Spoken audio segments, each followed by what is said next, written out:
So check this out on this video right here. I'm finna drop some educational, some knowledge on y'all. Drop some jewels. I'm about to drop a video. This video I'm about to drop, it is by Dr. Juanzane. He is a doctor, former teacher.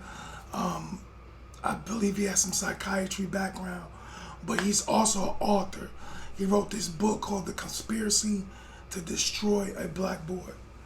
Now I want everybody out there, every black male and female that has a young boy, ages anywhere from 2 on up, please watch this. This is very informative. I'm only gonna put a portion of it up. It is a documentary. It was made in 1988 or 87, I believe. So the viewpoints occurs and goes with everything that go on right now today. The statistics and the numbers, of course, it's from 88 to 87. So the numbers have doubled and tripled right now in 2021. So I want you to keep that in mind while you watch this video. You know what I'm saying? Please watch it in the entirety. If you like the video, if you want me to drop the rest of it, please leave something in the comments. Make sure you subscribe, hit that notification bell. You know what I'm saying? And I will drop the rest of the video. So if you feeling it, just leave me something in the comments. Say, yo, drop the rest of it VMO. Yo, we feeling that. It's a lot of info in that.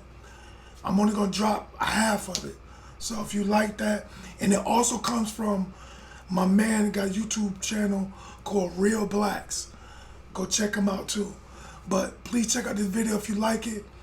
Comment. You know what I'm saying? If you're new to the channel, please subscribe. Yo, keep that notification bell hit so you're always tapped in. Alright?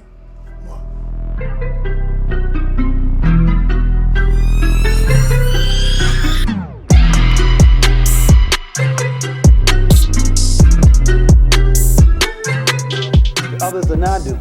And then last but not least, a program called the Rites of Passage into Manhood. See, it used to be we knew when black boys became men. But now many of us don't know when we're men. It's how much reefer we smoke, how much wine we drink, how many babies we make. Until black men spell it out to black boys what it means to be a man, this conspiracy will continue. But let's go back to volume 1. When did it start? And as we begin to look at that, I want to also share with you why we call it a conspiracy to destroy black boys. You see, contrary to belief at birth, there are more black boys born in the world than there are girls. It's close, but it's 1.03 black boys born in the world to 1.0 black girls. Hear me clearly. At birth, black boys outnumber black girls 1.03 to 1.0. A brief 18 years later, it is now 1.0 available, and that's the key word, available black men, to 1.8 available black women. Almost 2 adult women for every 1 adult man. Now the only question that should be going through your minds right now is what happened? We keep raising the wrong question. We keep asking, why do black men hang on corners? Why do black men lack direction? Well, if you ask this question, you answer the question 18 to 30 years too late. It is not a conspiracy to destroy black men. It's a conspiracy to destroy black boys. If you destroy him as a boy, he'll never become a man. Now I can look around the room and tell you know where are they. If they are not available to black women, where are they? Call the roll. In jail, there are 329,000 brothers in prison right now. 1 of every 4 brothers will go to prison. Where else? Or death. There's numerous ways that we die. There's homicide, suicide, drugs, war, high blood pressure, and the leading killer among black men, lung cancer. Our love for cigarettes, especially cool. Smoke them all day long, die the exact same way. Cool. Where else? We have prison, death. What else to make us unavailable to black women? Yes, homosexuality. As you said earlier, 1 of every 9 men in this country are homosexual. Where else? Yes. Hospitalized, institutionalized. Okay, so institutionalization, and there's not only in terms of hospitals, but also mental institutions, and of course, when they get released, many times being homeless. There's still one other large popular area. Thimby? They marry white women. Okay, interracial marriages. Now I want to pause there for a moment, because you would think if anybody is going to marry outside the race, it would be black women. You got 2 black women for every 1 black man. But as Thimby pointed out, it's exactly the opposite. There are 164,000 interracial marriages. of which 116,000 are brothers. That means 48,000 sisters. It's almost a 2-to-1 ratio of black men to black women marrying outside the race. But remember, as you said in the earlier workshop, if the definition of beauty is light skin, long hair, and blue eyes, why stop with Renee, the light-skinned sister? Why not get you the real thing? There's some serious problems here. And then black men tell me, I can't find a black woman to understand me. You mean out of 20 million black women, you can't find one to understand you? You don't need a white woman, you need a psychiatrist. But that's another workshop on relationships. But I just want to share with you, we got some very serious problems. But to tease this audience, black women are tired of being by themselves. And in the earlier issue of Essence magazine, the article said, guess who's coming to dinner now? Black women are tired of being by themselves. In other words, brothers, you can't have it both ways. You can't have 2 black women to choose from and still marry a white woman. You can't have it both ways. Black women are tired of being by themselves. Now, that's with regards to the stats, why we wrote the book, because we saw the shortage of black men. But what we want to begin to find out is, when did it start? You see, it's called the 4th grade syndrome. Studies show that black boys may be the best students in the country up until the 4th grade. So we wanted to find out what your son, a male student, was doing at the beginning of the 3rd grade, then at the end of the 7th grade, and then measure the progress. Let me give you 3 examples. We had a little boy 5 years ago on an Alva reading test score at the 98th percentile in the country. In other words, a walking genius. That means only 2% male, female, white, or black had a higher score than he at the beginning of the 3rd grade. At the end of 7th grade, the same boy now drops down to the 35th percentile. Engineer potential here, pimp or pusher now, scores should have improved 5 years, instead they only improved 1.3. 2 more examples. We had a little boy at the 92nd percentile. He dropped down to the 24th percentile, and his scores only improved 2.1. But let me give you the average example. We had a little boy at the 63rd percentile. He dropped down to the 4th percentile, and his score didn't improve a year, a month, a week, not even a day. There are 3 critical stages in black boys' development: infancy to 9, 9 to 13, and 13 to 18. You see, it's easy to see the negative behavior here when he's already dropped out, laid up on some street corner lacking direction. It's more difficult to see it around 9 years of age, when they begin to sit further in the back of the class, when they begin to ask less questions, when their ball becomes more important than their book, when they begin to cheat on their tests. We appeal to you to turn your sons and male students on early. Teach them how to read early. Teach them the beauty of being black and believing in God early. But many of us have waited, and we have waited almost too late to develop black boys to be men. You know what I'm getting at. America spends $2,300 on Head Start. They spend $38,000 on prison. If Reagan wanted to balance the budget, I can show you save about $36,000 per person. It's much easier to educate than it is to incarcerate. Now you raise the questions. How long do you stay in Head Start? Year? 2 years is the most? How long do you stay in prison? The rest of your life? Question number 1. Question number 2. Does Head Start work? A 19-year study documents that Head Start works, but in prison, 85% of the inmates that get released go right back in. But as Jesse Jackson says, we have 2 choices. We can either send me to Penn State or to State Penn. It's your choice. We have got to find ways to intervene. Now, we have a whole workshop just on the 4th grade syndrome. I now want to ask you, what are some of the reasons you feel to explain why black students, especially black boys, were doing so well K through 3, and now scores declining in the intermediate and upper grades? What explains it? Yes? I think the learning style changes abruptly in 4th grade from what might have been more right brain activities in the primary grades into all of a sudden all left brain activities. Okay, so a change in learning styles or methodology from the teacher, from a holistic learning style to a left brain. Okay, very good. Any others? Yes? I think that there's a lot of rejection on the part of the female teachers in the classroom. And the rejection increases with the upper grades? Why do you think it increases? Because of the students, perhaps it's his natural makeup, hyperactivity and that sort of thing. And that may be increasing? Well, it may be increasing because we're now expecting them to stay in school or stay in a chair even longer. Okay. Any others that contribute to this 4th grade syndrome? We have a change in learning style. We have the teacher's outlook on the student. What else?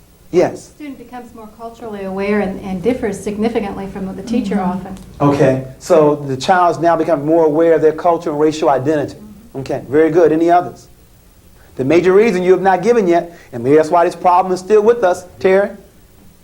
First name is? Richard. I'm sorry, Richard. Well, the peer group starts to form and become stronger about the peer And group. that's unfortunate, Richard, that you said that, because as the age increases, the peer pressure is on the increase, while parental involvement is on a decrease. I don't know who told parents when your child gets older, they need less of your time rather than more. When I speak to Head Start parents, 80% of them are there. Elementary school, 30%. High school, almost a joke. We have to work on that. That's another workshop, too, on parenting all the way through. Not just in those quote-unquote tender years. But the major reason, it's not on the board yet. Still looking for it. Yes. Go in. I think, too, that young boys, and particularly young black boys, in the primary grades, they have many mother figures. And they have very few men figures, and particularly black male figures. And I think it makes a big difference come grade 4. I agree with you wholeheartedly. I think it's the major reason. And let me now give my first position. I sincerely believe that only men can make boys men. Now don't misquote me. I didn't say that a single female parent or female teacher cannot rear or educate her child. But she need not do that by herself. What she calls upon her father, her brother, an uncle, a male neighbor, a nephew, a co-worker. There needs to be some men in our children's lives. I want you to explain to me how a boy is going to grow up to be a man if he's never seen any. In order to be anything, you must see it first. Remember in the earlier workshop, and I'll go through this very quickly, from the University of Michigan, we wanted to find out what was the major influence on children. We said 1950, it was home, school, church, peer group, and television. And then we gave you 1980. Home was still number 1. Peer group in the number 2 position. Television 3. School dropped down to number 4. Church last on the list. Let's go back to my statement. My statement said that only men can make boys men. Now let's see where black boys are going to find men. Let's first of all look at his home. 62% of all black children live in a single-run household. It's a very good chance he would not find a man here. I'm going to hold off on the streets and drop down to television. Can you name me 5 positive adult black men on television outside the news? And you can't name Cosby because the show just started. Name me 5. Outside the news? No. Outside the news. Jefferson. And you better not say George Jefferson. So they find very few black male role models on television. Now let's drop down to the schools. 83% of all elementary school teachers are women. 95% of all teacher aides are women. And when do men teach? After the critical 4th grade, or they're in the upper grade, or they're the PE teacher, the janitor, or the principal. Very few before the 4th grade where black boys need them the most. And lastly, the church. Most young people, men, don't go to church. And the reason is we lie to them. First of all, we made Jesus Christ white.